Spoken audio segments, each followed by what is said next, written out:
Hi అండి. Hello. Welcome to నన్న special. వైజాగ్‌లో ఆఫ్టర్‌నూన్ ఫుల్ వర్షం పడిందండి. వాతావరణం అనేది చాలా చల్లగా అయిపోయింది.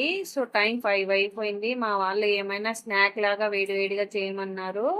సో, అందరం కలిసి మిర్చి బజ్జీ చేద్దామని ఫిక్స్ అయ్యాము. సో, దానికోసం మనము బజ్జీ మిర్చిని తీసుకున్నామండి.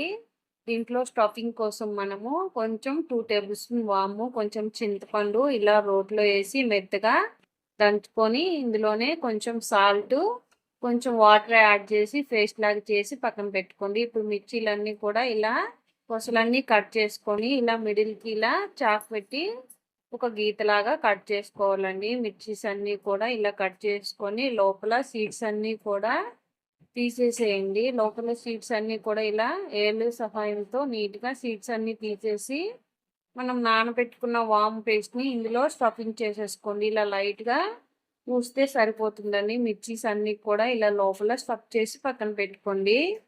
ఇప్పుడు కడాయి పెట్టి డీప్ ఫ్రైకి సరిపడా ఆయిల్ హీట్ చేసేసుకోండి.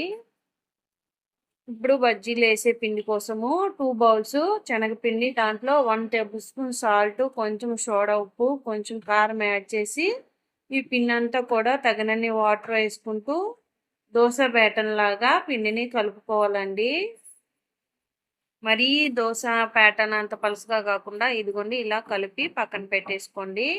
ఇప్పుడు ఆయిల్ హీట్ అయిందో లేదో చూద్దాము. ఇలా ఆయిల్ హీట్ అయ్యాక మనము ఈ మిర్చీస్ అన్నీ కూడా ఇలా పిండిలో డిప్ చేస్తూ 1 బై 1 బజ్జీస్ యాడ్ చేసుకోవాలండి. ఇది గోల్డెన్ బ్రౌన్ కలర్ రాగానే తీసుకోవాలి బజ్జీస్ అన్నీ కూడా.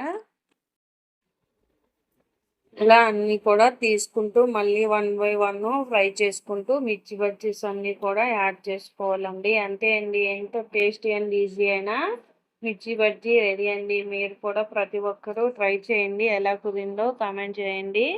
సో, మీకు నచ్చినట్లయితే లైక్ చేయండి, సబ్స్క్రైబ్ చేయండి. Thank you for watching.